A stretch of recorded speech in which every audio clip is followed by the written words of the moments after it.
খলিলুর রহমানকে মোটামুটি পুরো ডোজ দিয়ে পাঠানো হয়েছে এবং একবারও কিন্তু বলা হয়নি যে আপনি গিয়ে ডক্টর ইউনূসকে এই সমস্ত কথাগুলো বলবেন। যেন ডিফ্যাক্টো মানে প্রধান উপদেষ্টা যেন খলিলুর রহমান তাকে এমনভাবে ইউএস তাকে ট্রিট করছে। এখন প্রথমেই বলে দিই যে আমাদের ডক্টর ইউনূস প্রচুর অনেকগুলো লবিস্ট নিয়োগ করেছিলেন যে ইউএস এর কারোর সঙ্গে উনি বসবেন, কিন্তু কোনো লবিস্ট ফার্মই এই ব্যাপারে কাউকে সম্মত করতে পারেনি। কিন্তু খলিলুর রহমানকে তারা অ্যালাউ করেছে এবং তাদের যা বক্তব্য খলিলুর রহমানকে 7টি পয়েন্ট ধরে একদম পরিষ্কার বুঝিয়ে দেওয়া হয়েছে। তার আগের দিন জানেন আপনারা 36 পাতার একটা নোট দেওয়া হয়েছিল তাকে, যে আপনি এই নোটটা ভালো করে পড়ে নেবেন, পড়ে নিয়ে আপনার যা বক্তব্য সেই বক্তব্য আপনি বলবেন। সেই নোটটা দিয়েছিলেন জেমস গ্রিন, যিনি ইউএস সেনেট রিপ্রেজেন্টেটিভ। খলিলুর বলেছিলেন ইনি বেশ কড়া ধাঁচের মানুষ। এই নোটটা দেওয়ার পর কালকে যে আপনার মিটিংটা হয়েছে, সেই মিটিংটা হয়েছে, খলিলুর রহমান তো ছিলেন, আর ছিলেন পল Kapoor, Sergio Gor, Elson Hooker H, political secretary. না, এর সম্পর্কেই বলেছিলেন যে ইনি বেশ কড়া ধাঁচের মানুষ। এখন কি কি বলা হয়েছে পয়েন্টগুলো একটা একটা করে আমি বলে যাচ্ছি। সেটা হচ্ছে 1 নম্বর, ঢাকার যে আচরণ এবং ঢাকার যে ব্যবস্থাপনা, সরকার পরিচালনা, তাতে ইউএস প্রচণ্ড ক্ষোভ প্রকাশ করছে এবং ইউএস এর জন্য ডক্টর ইউনূস এবং তার সরকারকে কখনো মার্জনা করবে না এবং তাকে উপযুক্ত তার বিরুদ্ধে ব্যবস্থা নেওয়া হবে। কি ব্যবস্থা সেটা কিন্তু পরিষ্কার করা হয়নি। নাম্বার 2, বারবার সংকেত দেওয়া সত্ত্বেও, আশ্বাস দিলেও কোনো রকম ব্যবস্থা নেওয়া হয়নি। কি ব্যবস্থা? দেশের শাসন ব্যবস্থাকে সুস্থির করা এবং কন্ট্রোলে আনা যে ব্যবস্থা, সেই ব্যবস্থা কিন্তু ডক্টর ইউনূস নেননি। এবার কেন নেননি সেগুলো কিন্তু পরের নোটে বলা হয়েছে। তারা বলেছেন যে চায়নার সঙ্গে আপনারা 3টে মেমোরান্ডাম অফ আন্ডারস্ট্যান্ডিং সই করেছেন। এ সম্পর্কে আমরা যখন জানতে চাই তখন আপনারা আমাদেরকে ভুল তথ্য দিয়েছেন, যেটা অমার্জনীয় অপরাধ। ইউএসকে ভুল তথ্য দেওয়া হচ্ছে অমার্জনীয় অপরাধ, যেটা ক্ষমাহীন চোখে দেখছে ওয়াশিংটন। এখন এখানে চায়না ঢাকা যে সম্পর্ক, সেই সম্পর্কটা এই 3টে চুক্তির মধ্যে একদম পরিষ্কার হয়ে গিয়েছে এবং চায়না ঢাকা সম্পর্কে কি কি বলছেন ওরা সেটাও আমি পরে আপনাদের বলছি। কি কি দিয়েছে? আপনারা বলেছিলেন যে এগুলো আগের সরকার করে গেছিল, আপনারা কিছু করেননি, কিন্তু কথাটা সর্বৈব মিথ্যে। এই সমস্ত এমইউ আপনার সরকার করেছে এবং আমাদের হাতে তার সমস্ত তথ্য প্রমাণ আছে। ডক্টর ইউনূসের বিরুদ্ধে যখন আমরা ব্যবস্থা নেব, এই তথ্য প্রমাণগুলো তখন আমরা পেশ করব। তার মধ্যে কি আছে? স্ট্র্যাটেজিক্যাল কৌশল, স্ট্র্যাটেজিক কৌশল,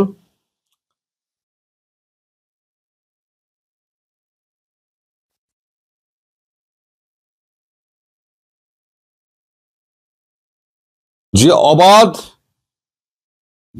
মানে বিচরণের সুবিধা আপনারা করে দিয়েছেন এই স্ট্র্যাটেজিক্যাল কৌশলে, তার ফলে চায়না ওখানে স্বাধীনভাবে তার স্ট্র্যাটেজি সাজাচ্ছে, যেটা ভারত এবং ওয়াশিংটন কেউই সরল ভাষায় দেখছে না, এবং কূটনৈতিক ভাষায় এটাকে বলে অমার্জনীয় অপরাধ। বেজিংকে 3টি সামরিক স্থাপনা, এর 3 নম্বর, বেজিংকে 3টি সামরিক স্থাপনা স্বয়ংক্রিয় যন্ত্রপাতি স্থাপনের জন্য চুক্তি করেছেন এবং সহযোগিতা করেছেন, যা ভারত এবং ওয়াশিংটনের ইন্দো প্যাসিফিক যে আপনার আছে, নীতি আছে, সেই নীতির পরিপন্থী। এ ব্যাপারে অবিলম্বে ব্যবস্থা নেওয়া উচিত। দিল্লি ওয়াশিংটন দ্রুত এই জায়গা থেকে ঢাকা সরে আসুক, এটি চায়, এবং চায় মানে সেটা দৃঢ়ভাবে চায় বলে ব্যাখ্যা করা হয়েছে।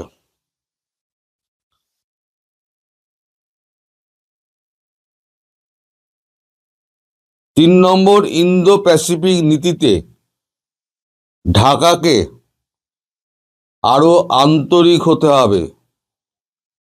ইউনূস এবং তার অংশীদাররা, এখানে অংশীদার বলতে ইউনূসের যে সংগঠনগুলো, জামাতি টামাতি সংগঠন, আপনার গতি সংসদে যে দল, হ্যাঁ, ন্যাশনাল ক্রিমিনাল পার্টি এনসিপি, তারা এবং অন্যান্য যে সন্ত্রাসবাদী দল, তারা এইটার একদম অন্তরায় হয়ে দাঁড়াচ্ছে। এবং এই যে আমাদের যে নীতি আছে, ইন্দো প্যাসিফিক নীতি, সেই আপনাদের যে অংশীদারিত্ব, এই অংশীদারিত্ব অন্ধ, বধির এবং বিবেচনাহীন কাজ করে চলেছে, যার থেকে দ্রুত বেরিয়ে আসতে হবে। এবং এই ব্যাপারে একটা ডিপ্লোম্যাটিক নোট ঢাকাকে পাঠানো হয়েছে। ইসলামিক জঙ্গিদের 17টা গ্রুপ ঢাকায় আশ্রয়, প্রশ্রয়, মদত, অর্থায়ন, আচ্ছা, তারপর স্টেট এবং নন স্টেট অ্যাক্টরের কাজ করছে। সমস্ত সাপোর্ট ইউনূস দিয়ে যাচ্ছে। এই ব্যাপারে বারবার সতর্ক করা সত্ত্বেও ইউনূস সরকার এ ব্যাপারে কোনো সিদ্ধান্ত নেয়নি এবং কান দিচ্ছে না।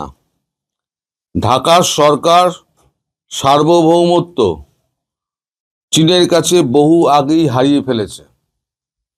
ঢাকার যে সার্বভৌমত্ব, বাংলাদেশের সার্বভৌমত্ব, সেটা বলছে ঢাকার সার্বভৌমত্ব অনেক আগেই চীনের কাছে হারিয়ে ফেলেছে। 5 নম্বর, এক অনিরাপদ দেশ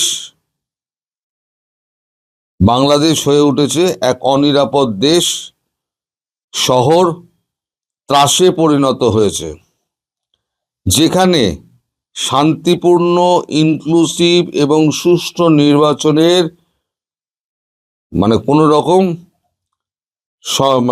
এও আপনার কি লিখেছে, মানদণ্ডে উপনীত হওয়া যায় না।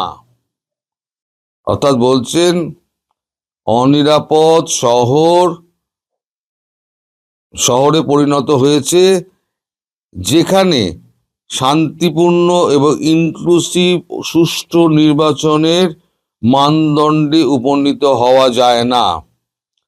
6 নম্বর, মত প্রকাশের স্বাধীনতা, সংখ্যালঘু নির্যাতন, মব ভায়োলেন্স, বিচার বিভাগের স্বাধীনতা শূন্যের কোঠায় নেমে এসেছে, যা কোনো মতে বরদাস্ত করা হবে না। 16টি মানবাধিকার ইস্যু, 6 নম্বর পয়েন্ট, 16টি মানবাধিকার ইস্যু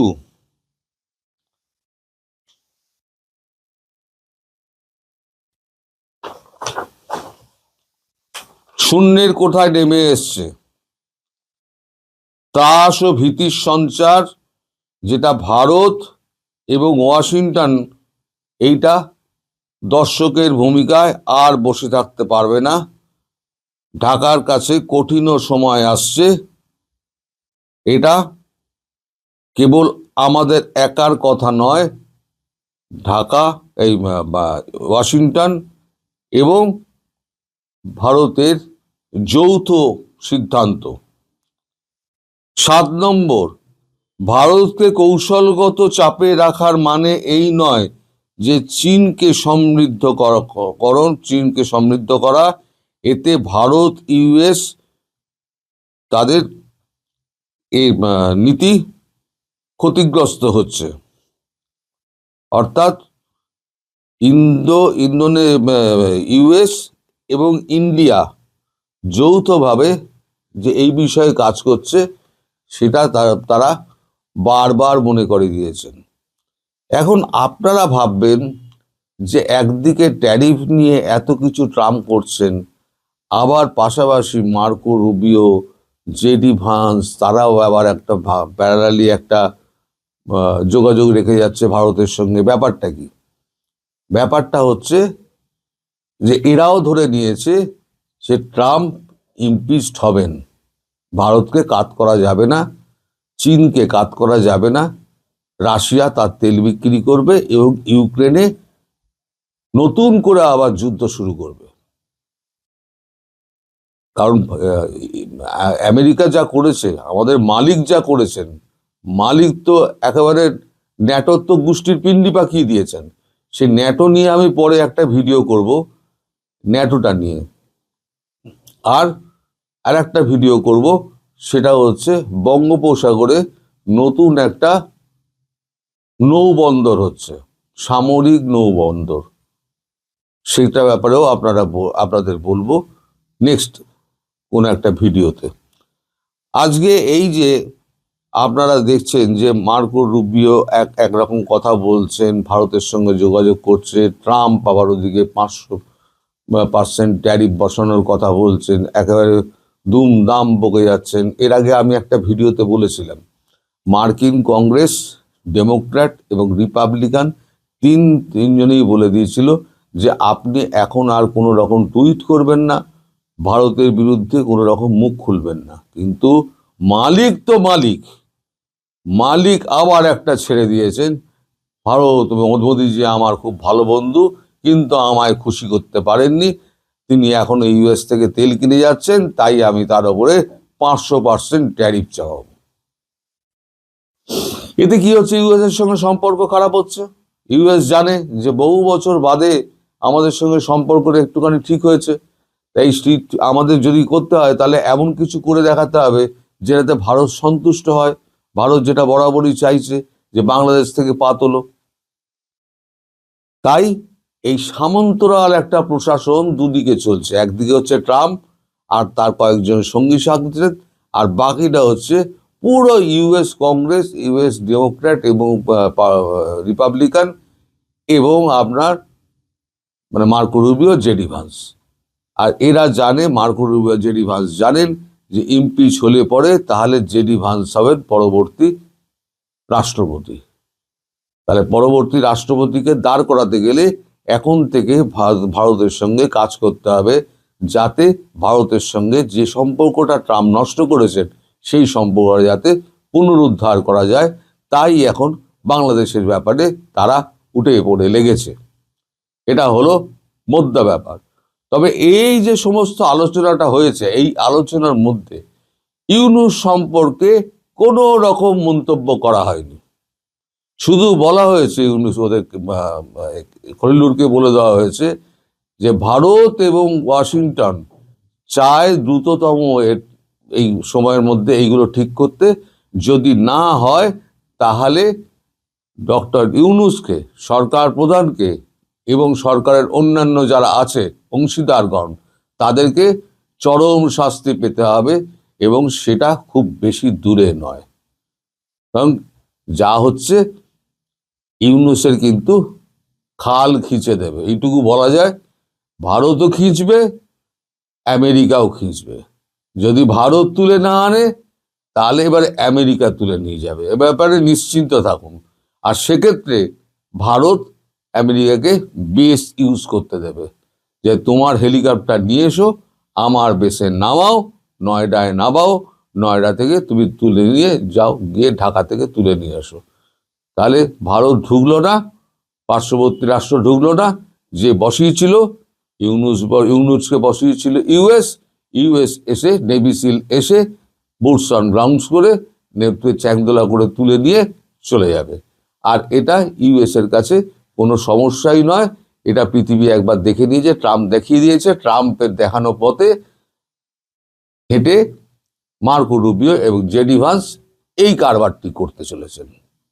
এটা হচ্ছে, আমি কালকে বলেছিলাম রেড সিগন্যাল, অনেকে দিয়ে দিয়েছে গ্রিন সিগন্যাল, আমায় লিখেছেন গ্রিন সিগন্যাল। তো যারা লিখছে তারা ওই বিশ্ব রাজনীতির বও জানে না, তাদের জীবনটা থেমে আছে ইউটিউব আর ফেসবুকে, বাকিটা তাদের কাছে একটা অজানা পৃথিবী। ফলে রেড সিগন্যাল না সবুজ সিগন্যাল, এটা কয়েকদিনের মধ্যে পরিষ্কার হয়ে যাবে।